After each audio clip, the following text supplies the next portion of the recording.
नमस्कार, स्वागत है आपका दी वन इंडिया शो में। आपके साथ मैं हूं मीनाक्षी कंडवाल।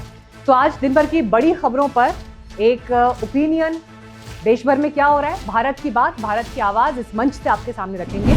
और संसद में गुलाब के फूल जो बट रहे हैं, तस्वीर उससे आपको सबसे पहले हम शुरुआत कर रहे हैं। देखिए, आज जो ये तस्वीर है इस पर सवाल कई थे, क्योंकि राजनाथ सिंह जैसे ही संसद पहुंचे, राहुल गांधी ने उन्हें गुलाब का फूल पकड़ाया। राजनाथ मुस्कुराए और फिर आगे बढ़ गए।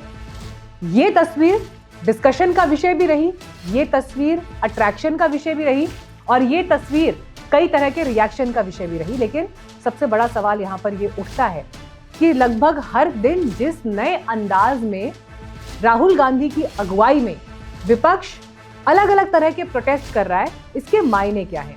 क्योंकि अगर आप बीते कुछ दिनों पर नजर डालें तो एक दिन आप देखते हैं प्रियंका गांधी काला मास्क लगाकर आती हैं जिसमें मोदी अडानी पर नारा लिखा हुआ है। फिर स्पेसिफिक बैग्स लाए जाते हैं काले रंग के और उनको दिखाया जाता है। आज गुलाब बट रहा है, तिरंगा झंडा भी वहां पर दिखाया गया। तो विपक्ष का ये कहना है कि विरोध के इन अलग अलग तरीकों से हम इस मसले पर सरकार को बैकफुट पर लाना चाहते हैं कि वो सदन पर बात करें, देश के सामने सच जाए। लेकिन फिर इसी तस्वीर का दूसरा पहलू ये है कि आज की तारीख में देश की प्राथमिकता क्या है और संसद में अडानी वर्सेस जॉर्ज सोरोस जो तस्वीर उभर कर आ रही है, इसका अंत कहां पर होगा? क्योंकि आज जेपी नड्डा ने खुलकर सोनिया गांधी का इस मुद्दे पर नाम दिया कि पिछले 2 दिनों से हमारे लोग इस बात को उठा रहे हैं कि सोरोस और कांग्रेस पार्टी की वरिष्ठतम नेतृत्व का क्या संबंध है और सोरोस और सोनिया गांधी, श्रीमती सोनिया गांधी जी का क्या संबंध है। यह देश के आंतरिक और बाह्य सुरक्षा का सवाल है। तो सवाल आज जगदीप धनखड़ को लेकर भी हैं, जिन पर विपक्ष और सत्ता पक्ष के बीच में ठनी हुई है और रिएक्शंस काफी तीखे रहे। जब भी विपक्ष सरकार से सवाल पूछता है तो मंत्रियों के जवाब देने से पहले ही चेयरमैन खुद सरकार की ढाल बनकर खड़े होते हैं। उनके आचरण ने देश के गरिमा को बहुत नुकसान पहुंचाया है। देश के संसदीय इतिहास में ऐसी स्थिति ला दी है कि हमें उनके खिलाफ ये रेजोल्यूशन का नोटिस लाना पड़ा। पार्लियामेंट से आए कुछ और रिएक्शंस पर भी एक नजर। सिंपल सी बात है अदानी पे डिस्कशन नहीं चाहते हैं। वो अडानी से डिस्ट्रैक्ट कराना चाहते हैं और डिस्ट्रैक्शंस करते रहते हैं। आप जानते हो, मैं भी जानता हूं, एंड में हम छोड़ेंगे नहीं। शर्म की बात है, पहली बार देख रही हूँ कि सरकार खुद डिसरप्ट कर रही है। अब देखिए, एक तरफ आपको संसद में टकराव की स्थिति दिख रही है, लेकिन एक टकराव इंडिया अलायंस के भीतर भी है, जहां पर ममता बनर्जी के स्टेटमेंट के बाद सवाल ये उठने लगे हैं कि क्या अब इंडिया अलायंस की जिंदगी कुछ ही दिनों की बची हुई है और आगे होगा? कांग्रेस की वजह नहीं होगा, ममता को। देखिए, राहुल गांधी जी के नेतृत्व पर कोई सवाल नहीं उठा रहा है और इंडिया ब्लॉक को ताकत देना चाहते हैं। लीडरशिप बदल कर और उससे ताकत बढ़ जाती है तो उसमें विचार होना चाहिए और कांग्रेस पार्टी ने भी उसमें शामिल होकर हमारे चर्चा में अपनी बात रखनी चाहिए। जो भी स्टैंड होगा इंडिया अलायंस मिलकर निर्णय लेगी, पर ममता बनर्जी जी ने जो खुले दिल से उन्होंने ये प्रस्ताव रखा है कि वो इंडिया अलायंस को लीड करने को तैयार हैं, वो एक महत्वपूर्ण सजेशन है। कांग्रेस का लीडरशिप में इंडिया अलायंस फेल हो गया। देश में ठीक बीजेपी का विरुद्ध में जो लड़ाई है वो ठीक से नहीं हो रहा है। वो हमारे सीनियर बुजुर्ग है और मैं अपनी पार्टी के साथ खड़ी हूँ। तो आज इसी मुद्दे पर बात करने के लिए हमारे साथ खास मेहमानों का पैनल मौजूद है। सबसे पहले आपका परिचय उनसे करा दे। बीजेपी से हमारे साथ डॉक्टर हिमांशु शुक्ला जी आ गए हैं, हमारे साथ समाजवादी पार्टी से तारिक खान जी मौजूद हैं, कांग्रेस पार्टी से अजय वर्मा जी आ गए हैं और पॉलिटिकल एनालिस्ट प्रदीप सिंह जी हमारे साथ चर्चा में मौजूद है। सबसे पहले आप सभी का बहुत बहुत स्वागत है। देखिए, संसद को लेकर लगातार बात हो रही है। संसद में फोटो ऑप की एक से बढ़कर एक तस्वीरें डेली निकलती जा रही हैं। अजय जी, शुरुआत आपसे ही कर लेती हूँ। What has changed? मतलब ये क्या रोज एआईसीसी में डिस्कस होता है कि आज इस तरह से जो है सुर्खियां बटोरनी है, आज इस तरह से सुर्खियां बटोरनी है? मतलब हो क्या रहा है पार्टी के भीतर? किसी दिन बैग्स आ रहे हैं, किसी दिन मास्क आ रहा है, किसी दिन गुलाब के फूल आ रहे हैं। देखिए मैडम, सबसे पहले मैं आपको, आपके दर्शकों को और आपके चैनल को मेरा नमस्कार। दूसरा मैं ये बताना चाहता हूँ, हमारी ना तो कोई क्रोनोलॉजी है, हम तो देश की सरकार का दायित्व है, संसद कुशल रूप से चलनी चाहिए और सरकार का दायित्व कि अगर विपक्ष जो है कोई मुद्दा उठाता है तो उसका निस्तारण कर देना चाहिए। हमने तो ऐसी कोई वेरी फर्स्ट डे से हमारे नेता राहुल गांधी जी ने और सारे विपक्ष ने, अखिलेश यादव जी ने और सारे लोगों ने, हमारे यहाँ देखिए क्या है, इंटरनल डेमोक्रेसी है। हमारे सारे लोग गठबंधन के साथ हैं, लेकिन अपने अपने जो मुद्दे होते हैं, जैसे समाजवादी पार्टी अपना दल है, बड़ा दल है, तीसरा बड़ा दल है, तो उसने संबल यूपी का मामला है, संबल का मुद्दा उठाया, लेकिन है सब ये अपने अपने गठ से लोग उठाएंगे, लेकिन है सब इंडिया गठबंधन के।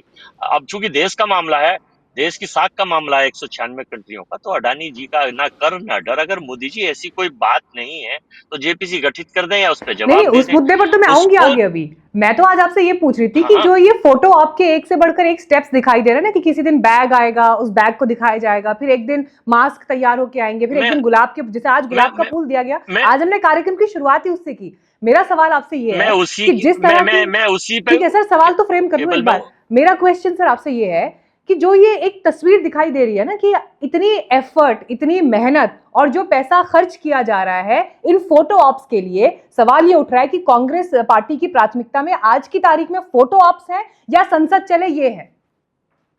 नहीं, हमारी प्राथमिकता देश की समस्याओं का समाधान है, संसद के अंदर और संसद के बाहर। हम चाहते हैं लोकतंत्र को रक्त रंजित ना होने दिया जाए, लोकतंत्र की मर्यादाओं का उल्लंघन ना हो।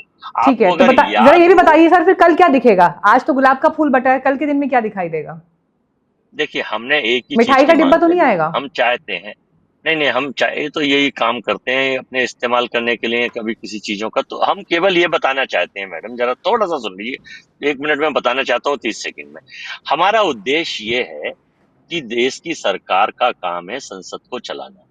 अगर अपोजिशन कोई सवाल पूछता है तो उसका जवाब दे दीजिए, निस्तारण कर दीजिए। ऐसा नहीं है कि उसको छुपाने के लिए आप, हमने कहा, अब आप कहेंगे दोबारा आएंगे, फूल वाला या ये सिंबॉलिक चीजें हैं, मुखौटे वाला या और सब वाला। चलिए, सिंबॉलिक चीजें हैं, सिंबॉलिक तौर पे ठीक है, संकेतात्मक ये प्रयास है, गांधी का देश, लेकिन अगर संकेत जो है, गांधी का देश है, हम लोग मोहब्बत की दुकान चाहते हैं। हमारे पास ईडी सीबीआई इनकम टैक्स नहीं है धमकाने के सवाल। लेकिन सर आज की डिबेट का ये भी है कि मोहब्बत का जो ये राब्ता है, ये इंडिया अलायंस के सभी दलों के भीतर है या नहीं है? तारिक खान जी, चर्चा में आपको लाना चाहूंगी। जिस तरह से कांग्रेस पार्टी अडानी मुद्दे को लेकर प्रखर है, सवाल ये है कि क्या ये सिर्फ कांग्रेस पार्टी के लिए ही इंपॉर्टेंट है या समाजवादी पार्टी के लिए भी उतना इंपॉर्टेंट है?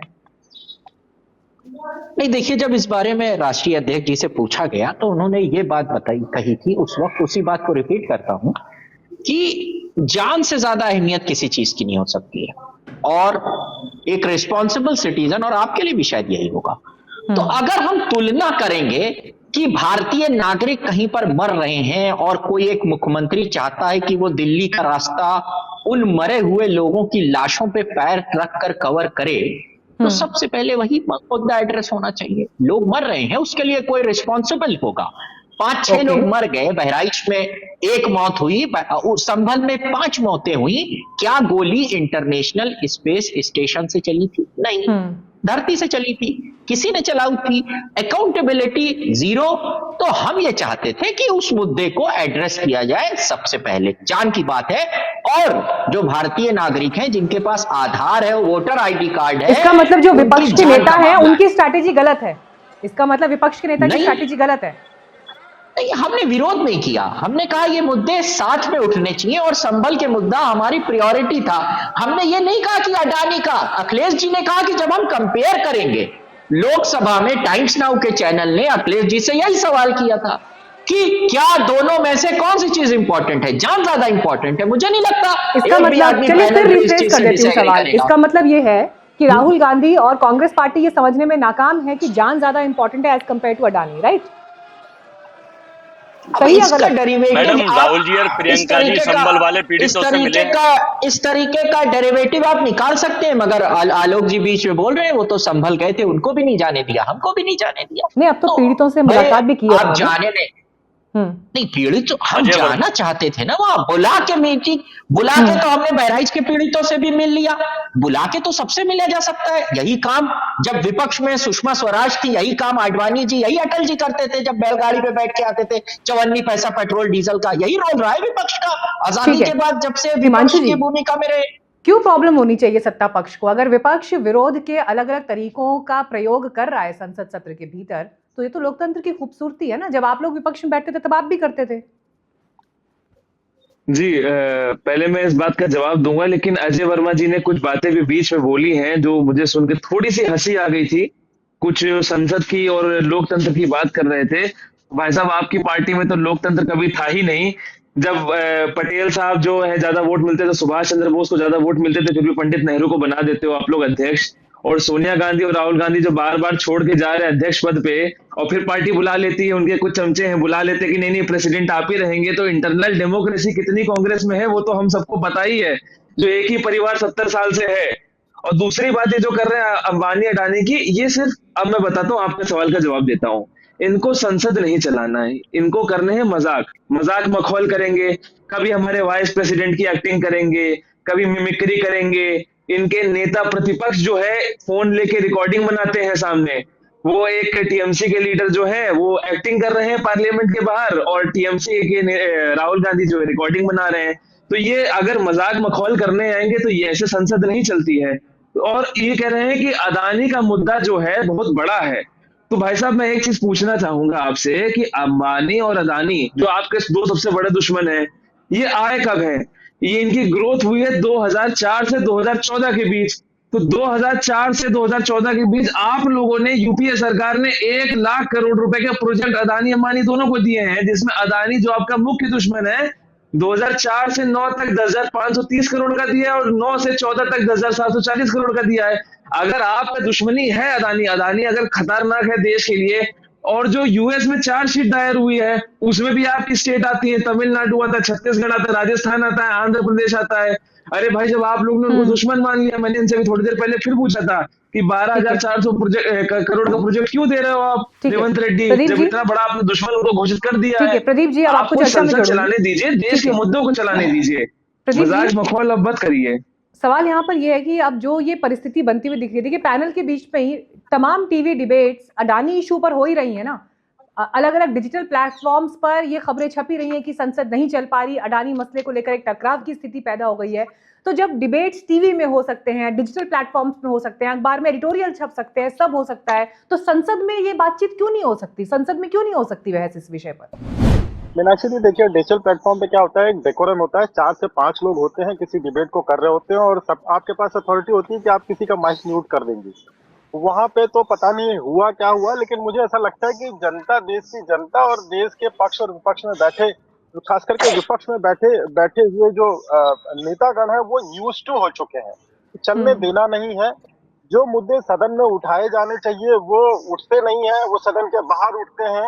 अभी हिमांशु शुक्ल जी ने बोला कि मिमिक्री होती है, ये तो वाकई बहुत शर्मनाक था। जब ये हुआ था, ये पूरी दुनिया ने इसको देखा था कि किस प्रकार से होता है, और मुझे ऐसा लग रहा है कि लेवल नीचे आता जा रहा है, पक्ष और विपक्ष। अब आप ये नहीं अंदाजा लगा सकते वर्तमान स्थिति में प्रतिपक्ष इतना शक्तिशाली हो गया है कि अंदाजा ही लगाना मुश्किल है आज की डेट में कि कौन चाहता है और कौन नहीं चाहता है। बार बार अब फोटो दिखाना, हालांकि देखिए नेता प्रतिपक्ष ने शंकर भगवान का फोटो दिखाया था, और उसके बाद एक बार चुनावी कार्यक्रम में संविधान की कॉपियां भी बटी थी जिसमें कुछ लिखा नहीं था, केवल जिल्द पे भारतीय संविधान लिखा था। बहरहाल ये एक बहुत ही गंभीर स्थिति बनती जा रही है कि करोड़ों रुपए एक दिन के ऑपरेशनल कॉस्ट संसद की करोड़ों रुपए के आसपास आती है, और वो हमारे आपके कर के पैसे से चलती है व्यवस्था। आखिर नहीं, लेकिन सरकार का क्या रोल है सर? चलेगा? फिर इसमें सरकार का रोल क्या है? क्या सरकार की ये भूमिका नहीं है कि वो संसद सत्र सुचारू रूप से चलाने के लिए एफर्ट करे, या सिर्फ एक मतलब अडानी का जवाब जॉर्ज सोरोस के रूप में उठाकर ले आए? नहीं, पहले क्या होता था, पहले जॉर्ज सोरोस कहीं छिपा हुआ था, अब आने लगा तो वो थोड़ा नोटिस होने लगा। पहले बहुत टॉलरेंस में सरकार टॉलरेट करती रहती थी, अब उनको उन्हीं के लेवल पे आकर के सरकार ने जवाब देना शुरू किया, तो ये डिस्कशन एक नेक्स्ट लेवल पे आ गया। लेकिन जिम्मेदारी दोनों की ही बनती है, आखिर सदन में चर्चा नहीं होगी तो और क्या होगा। अजय जी ठीक है, मुहिम बना रहे। प्रदीप जी के सवाल को ही लेकर आ रही हूँ अजय जी आपके पास। अब देखिए आप लोग दो तरफ से फंसे हुए हैं इस वक्त, जो तस्वीर दिखाई दे रही है। एक तरफ सरकार सीधे रूप से ये कह रही है कि आप संसद चलने नहीं देना चाहते। जो तस्वीरें हैं अडानी साहब के साथ, वो अशोक गहलोत जी की भी दिखा रहे हैं, बाकी लोगों की भी वो पब्लिश कर रहे हैं लगातार कि आपकी जहां सरकारें हैं वहां पर भी इन्वेस्टमेंट्स हुए हैं या जो भी बिजनेस डील्स आए हैं वो आए हैं। और इंडिया अलायंस भी आपसे छिटकता हुआ दिखाई दे रहा है। ममता बनर्जी रेडी हैं इंडिया अलायंस को लीड करने के लिए। ऐसा तो नहीं है कि आप लोग गलत मुद्दे चूज कर रहे हैं और ये जो चूक है ये कल को भारी पड़ने वाली है विपक्ष के नेता को? देखिए, एक शेर सुन लीजिए कि अक्स तो जैसा है वैसा ही नजर आएगा, अक्स तो जैसा है वैसा ही नजर आएगा, आप आईना बदलते हैं बदलते रहिए। सरकार की इंटेलिजेंस फेलियर है, सरकार की फेलियरिटी है। ये सरकार का काम है संसद चले, सुचारू रूप से चले। 9 करोड़ रुपए खर्च होते हैं एक दिन संसद के चलने पर। 9 करोड़ रुपए मैंने कैलकुलेशन करा, कल मैं डिबेट में था नाविका जी के साथ और आज तक पर। 9 करोड़ रुपए खर्च होते हैं और इसका सीधा दायित्व सरकार का। लेकिन सरकार अपनी बॉल को, जो हमने कहा जॉर्ज सोरोस अगर राष्ट्रद्रोही है, आतंकवादी है, सरकार गिरा रहा है, दुश्मन है, तो उसको अरेस्ट करिए। उसके आपके पास तो, आप तो विश्व गुरु हैं, 56 इंच है आपके पास तो, और आपके पास 196 कंट्रियों में बदनामी हो रही है अडानी की वजह से, तो अमेरिका ने उसके खिलाफ बारे में निकाल दिए। फिर आप क्यों डर रहे हैं? आप जॉर्ज सोरोस को तो नहीं अरेस्ट करते। लेकिन चूंकि कुछ नहीं है इनके पास सिवाय इसके अडानी के बचाव में पूरी भारतीय जनता पार्टी, सर सवाल ये है इंडिया अलायंस कैसे बचेगा? इंडिया अलायंस की बात हो रही है, ये डिबेट्स तो हम पिछले 2 दिन से कर रहे हैं। मैं उसका जवाब भी दे रहा हूं। पैनल पर आप आ जाए हैं, लेकिन हम पिछले 2 दिन से ये डिबेट्स ऑलरेडी कर रहे हैं, जनता ये डिबेट देख चुकी है। आज का सवाल ये, इंडिया अलायंस को लेकर राहुल गांधी अडानी के मुद्दे पर अलग थलग पड़ गए हैं क्या? ये है सवाल। अलग थलग कहीं नहीं पड़े, हमारी रणनीति है। अरे पैनल पर अभी आपके सामने तारिक जी ने बता दिया कि हमारे लिए ये मुद्दा प्राथमिकता में नहीं है, हमारी प्रायोरिटी लोगों की जान है। सबके स्वतंत्र है, कोई प्रायोरिटी। देखिए अपनी बात रखिए, इंडिया अलायंस में कहीं कोई भी दिक्कत इसलिए नहीं है। हर स्टेट्स में वहां के मुख्यमंत्री को अपनी चीजें प्राथमिकता पे उठाने का अधिकार है। हमारे यहाँ इंटरनल डेमोक्रेसी है, हमारे यहाँ तानाशाही नहीं है मोदी जी की तरह की वन मैन शो। अरे यूपी में तो लेकिन अभी पावर में ना आप है ना समाजवादी पार्टी है, दोनों में से कोई भी नहीं है, विपक्ष की भूमिका में ही है ना दोनों। या वहां पर मुख्य विपक्ष कौन होगा, सवाल ये है। मुख्य विपक्ष कौन होगा, ये सवाल है। थोड़ा सुन तो लीजिए, मैं आपको बता दें, वही तो जा रहा हूँ। देखिए एलओपी अभी हमारे नेता राहुल, हमारे देश में सबसे ज्यादा सीटें तो एलओपी नेचुरल है। अगर समाजवादी की होती, समाजवादी होती, ममता जी की होती, ममता जी की, हमें उसमें भी कोई दिक्कत नहीं है। अभी तो ना कोई चुनाव है, ना कहीं सत्ता का गठन का बात है। ये भारतीय जनता पार्टी और उनका जो आईटी सेल जो ये चाहता है कि फूट डालो, शासन करो। ये काम पहले गोरे अंग्रेज करते थे ब्रिटिश पीरियड में, अब ये भारतीय जनता पार्टी के लोग और काले अंग्रेज कर रहे हैं ये काम। फूट डालो, शासन करो। ये बात थोड़ा सा गले नहीं उतर रही है। नहीं सुनिए सर, अब ये बात ना थोड़ा गले नहीं उतर रही है कि दिल्ली चुनाव के लिए परिस्थितियां तैयार हो रही हैं, कांग्रेस और आम आदमी पार्टी का अलायंस नहीं हो पा रहा और आप कह रहे हैं कि वो फूट डालो राज करो की नीति कर रहे हैं। ये बात समझ में नहीं आ रही है। हाँ, मैं बता रहा हूं, आप ही के अलायंस में जो आपके साथ हैं उनका अलायंस दिल्ली में नहीं हो पा रहा, इससे पहले हरियाणा में नहीं हो पाया। ममता बनर्जी कह रही है कि मैंने अलायंस बनाया, मैं उसे लीड करने के लिए पूरी तरह से केपेबल हूं, मैं तो बंगाल से भी लीड कर लूंगी। तो सवाल का जवाब यहाँ पर दीजिए ना। मीनाक्षी जी मैं वही बताने जा रहा हूँ। मीनाक्षी जी, लोकसभा के चुनाव अलग मुद्दों पे होते हैं। हमारा गठबंधन जो इंडिया अलायंस का था लोकसभा के चुनाव का था। अब हमारा और अखिलेश जी का यूपी में विधानसभा में भी था, हमारा विधानसभा में भी था। हम लोग चाहेंगे तो जिला पंचायत और नगर में भी होगा। लेकिन जब दिल्ली में हम क्षेत्रीय नेताओं से विधानसभा के चुनाव अलग मुद्दों पे होते हैं, जिला पंचायत के अलग, फाइनल कर रहा हूँ, जिला पंचायत के अलग और नगर निगम के अलग। दिल्ली में अगर हमारा कोई गठबंधन नहीं बनेगा तो अपनी पार्टी अपनी रणनीति के हिसाब से लड़ेंगे। लेकिन इसका मतलब ये नहीं है कि इंडिया गठबंधन में फूट डल रहा है। इंडिया गठबंधन एक साथ है। बीजेपी नहीं, मैं इन्होंने समय लिया ना, मैं समय से बोलूंगा। हाँ ठीक है। सुनिए, तो मैं पहली बात इंडिया अलायंस के पहले एक ऐसे नेता है जिसकी मैं सराहना करना चाहूंगा, वो है ममता बनर्जी जी। पहली बार किसी की मैंने सराहना इसलिए की है क्योंकि आज एक नेता ऐसा आया है जिन्होंने सबके सामने आके बोल दिया है कि राहुल गांधी जो है एक फील्ड लीडर है। कोई तो आके बोला है कि विपक्ष का कि फील्ड लीडर है, कब से लोग बोल रहे हैं, इनके G23 बोल रहे हैं कि फील्ड है, कोई बोल नहीं पाता। आज ममता बनर्जी जी ने बोला आके कि राहुल गांधी फील्ड लीडर है, कुछ नहीं कर पाएंगे। जो एक पार्टी कांग्रेस पार्टी 400 सीट की हुआ करती थी, आज उनको 40 पे लेके आ गए थे और डुबाने की कोशिश कर रहे हैं और ये कह रहे फूट डालो। मैं इनकी बात बताता हूँ, 4 जुलाई लोकसभा चुनाव के पहले आम आदमी पार्टी के नेताओं के साथ ये हाथ पकड़ के चल रहे थे और 6 जुलाई को 2 दिन बाद मटका फोड़ो, कांग्रेस के नेता जो है केजरीवाल के मटका तोड़ रहे हैं, उनके पुतले जला रहे हैं। ठीक है, सीपीआई कहती है ममता में, इनका अलायंस का मैं बता रहा हूँ, ममता बनर्जी कहती है कि सीपीआई जो है हमारे आदमियों को मार डालती है, हमारे बीच में दंगा होता है और वो लोग जुड़ रहे हैं, आके अलायंस बना रहे हैं। शिवसेना जो एकदम फार राइट आइडियोलॉजी वाली है, कांग्रेस की कट्टर है, महाराष्ट्र में आके, तो ये कोई अलायंस नहीं है, एक तरह की मजबूरी है जो इन्होंने, इनको लगता है कि हम देखो कभी सरकार में तो आ नहीं पाएंगे क्योंकि भारतीय जनता पार्टी इतना बढ़िया काम कर रही है, तो मोदी जी को हराने के लिए जो भी हो पा रहा है तोड़ वोड़ के, जो तोड़ के कर पा रहे हैं कर ले रहे हैं। ठीक है, तो ये मैं इनका कहना चाह रहा हूँ। और दूसरी बात, दूसरी एक इन्होंने अदानी का मुद्दा उठाया, एक ये हर बार अदानी का मुद्दा उठाते हैं। मैं दूसरे पॉइंट पर आई हूँ। तारिक जी, क्या ये परिस्थिति बन चुकी है अब कि एक्सेप्ट नहीं करना चाह रहे आप लोग कि जो ये पॉलिसी आप लोगों की चल रही है अलायंस के बीच में, कि राज्यों में हम अलग थलग है क्योंकि वहां पर हमारा क्षेत्रीय अस्तित्व है, लेकिन सेंटर के लिए, लोकसभा के चुनाव के लिए हम साथ हैं? आपको नहीं लगता कि जनता की नजरों में ऑलरेडी ये दलील उनके गले नहीं उतर रही है, या इस दलील का कोई मतलब नहीं है? मैम, जब तक किसी चुनाव में इसका टेस्ट ना हो, जब तक किसी चुनाव में इसका टेस्ट ना हो, तो जनता की मुहर की कैसे बात की जा सकती है? हमने लोकसभा में जो पीडीए का फॉर्मूला दिया, जनता ने उस पर मुहर लगाई, हम ज्यादा सीटें जीते, सरकार बीजेपी में नहीं, कोई बात नहीं, मगर इनकी सीट आधी हो गई, हम कई गुना ज्यादा बढ़ गए, इसका मतलब क्या है? जनता कह रही थी, हमारे जो मुद्दे थे उन पे जनता मुहर लगा रही थी। अच्छा, अभी बात हो रही थी ममता दीदी की। अभी कुछ दिन पहले जब दुखद रेप की घटना हुई बंगाल में, और पूरी यही भारतीय जनता पार्टी ममता बनर्जी को एक विफल नेता के रूप में प्रस्तुत कर रही थी। मैम, हृदय परिवर्तन देखिए, अब क्या हो गया मैम, अचानक से ममता एक अच्छी लीडर हो गई। वाह मैम, ये मैम रियली अप्रिशिएट करता हूँ। What a change, I really like this. और एक बात है, अभी अखिलेश जी का नाम अगर ऐसे ही फ्रंट फुट पे आ जाता हमारे नेता का, तो वो जो अखिलेश जी जिन्होंने 12 से 17 तक एटलीस्ट रूइंड कर दिया था उत्तर प्रदेश को, suddenly he will also become great. Ma'am देखिए, ऐसा है ना, ये बात हजम नहीं होती है, मेरे तो कतई नहीं होती, मैं आगे इस पे डिस्कशन ही नहीं करना चाहता। मोदी जी के कंपैरिजन में, वो राहुल जी के कंपैरिजन में बता रहे हैं तारिक जी। मैम, राहुल जी के कंपैरिजन में कह रहे हैं कि ममता जी बेहतर है, और राहुल जी के कंपैरिजन में कह रहे हैं कि अखिलेश जी बेहतर है। आप ही लोग कह रहे हैं, हमने तो बोला सारे बेकार हैं। सुधांशु, एक सेकंड बड़े भाई, मेरी बात सुनिए। क्या कल सुधांशु त्रिवेदी, अमित शाह एंड नरेंद्र मोदी ममता बनर्जी की ऐसे ही तारीफ करेंगे कि उनके कैपेबिलिटी है, उन्हें लीड करना चाहिए? अगर है, ऐसा कह रहे हैं आप, ऑफिशियल स्टैंड है बीजेपी का, मुझे नहीं पता, मैं फर्दर डिस्कशन जितना आप करना चाहें उतना तैयार हूं, मगर क्या ये बात पहले पायदान पर आपको बेईमानी नहीं लगती है कि यही लोग जो कल धुर विरोधी थे, और मैं कह रहा हूं कल से क्या सारे मीडिया चैनल ममता बनर्जी का जो केंद्र सरकार 80,000 करोड़ रुपया बाकी है इस मुद्दे को उठाने लगेगी? नहीं उठाएगी।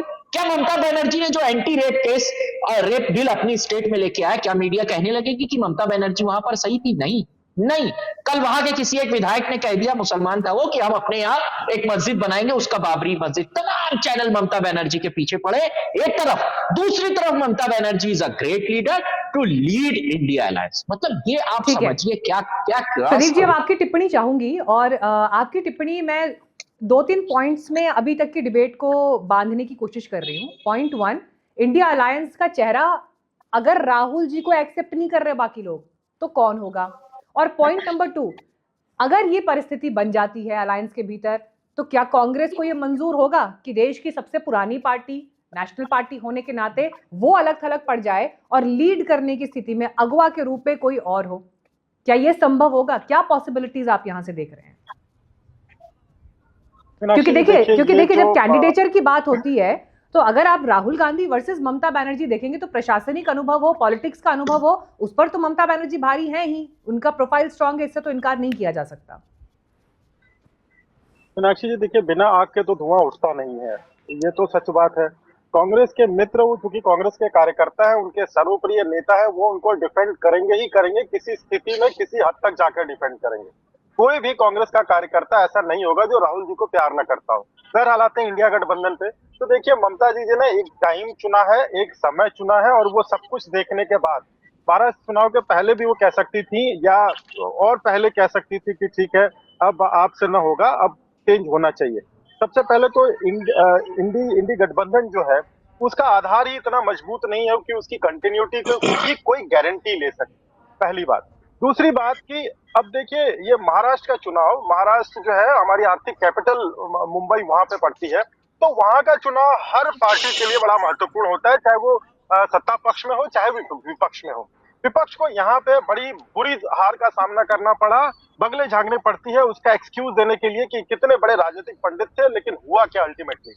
अब इसके सारे जो सम्मिलित रिजल्ट आते जा रहे हैं, कांग्रेस सबसे बड़ी पार्टी है, सबसे पुरानी पार्टी है, हर मंच पे शुरुआत वो करते हैं, विपक्ष में जब से बीते 10 वर्षों से हैं, तब से वो किसी बैठक किसी गठबंधन की बात होती है शुरुआत वो करते हैं, लेकिन लीडरशिप के कारण से इनको हमेशा बैकलैश झेलने पड़ते हैं। तो फिलहाल तो ये कहा जा सकता है कि दोनों उत्तर प्रदेश के परिप्रेक्ष्य में देखा जाए तो दोनों लड़कों में थोड़ा बहुत मनमुटाव हो गया है, और ये बहुत दिनों तक चलने वाला नहीं है। हो सकता है, अभी मनोज वर्मा जी ने कहा कि हमारा लोकसभा के लिए गठबंधन था, राज्यसभा के लिए अलग था, वही आम आदमी पार्टी पंजाब में एक दूसरे के धुर विरोधी होकर के लड़े और यहाँ पे एक होकर के लड़े, तो बड़ी ढुलमुल सी स्थिति है।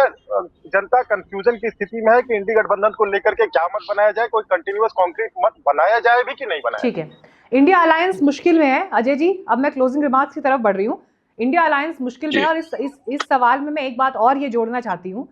देश भर में कांग्रेस पार्टी जिसका इतना बड़ा वजूद रहा है, इतना पुराना इतिहास रहा है, ऐसे वक्त में अब स्थिति ये हो गई है कि हर राज्य में वहां के क्षेत्रीय दल बीजेपी के ओपोनेंट के रूप में दिखाई देते हैं। कांग्रेस पार्टी उस रेस में नहीं है, और यही कांग्रेस पार्टी की आज की तारीख में सबसे बड़ी तकलीफ है, जिस वजह से छोटे छोटे दल भी आपको राज्यों से आंखें दिखाने लगे हैं।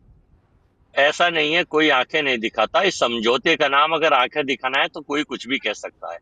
भारतीय जनता पार्टी को अगर सबसे ज्यादा डर लगता है तो उन्हें पता है कि 2024 में हमारे पास क्या है। अजय जी फैक्ट्स की बात करते हैं। यूपी में अगर उपचुनाव हुआ, उपचुनाव में नहीं लड़ पाई ना कांग्रेस, नहीं लड़ पाई ना, जबकि विपक्ष के नेता तो कांग्रेस पार्टी से हैं जिनको सबने एक्सेप्ट किया। मीनाक्षी जी, मैं उसी को बताना जा रहा हूँ कि देखिए कांग्रेस पार्टी और इंडिया गठबंधन की कमजोरी क्या है। ना हमारे पास ईडी है, ना सीबीआई है, ना इनकम टैक्स है, ना चुनाव आयोग है, ना हमारे पास ईवीएम है।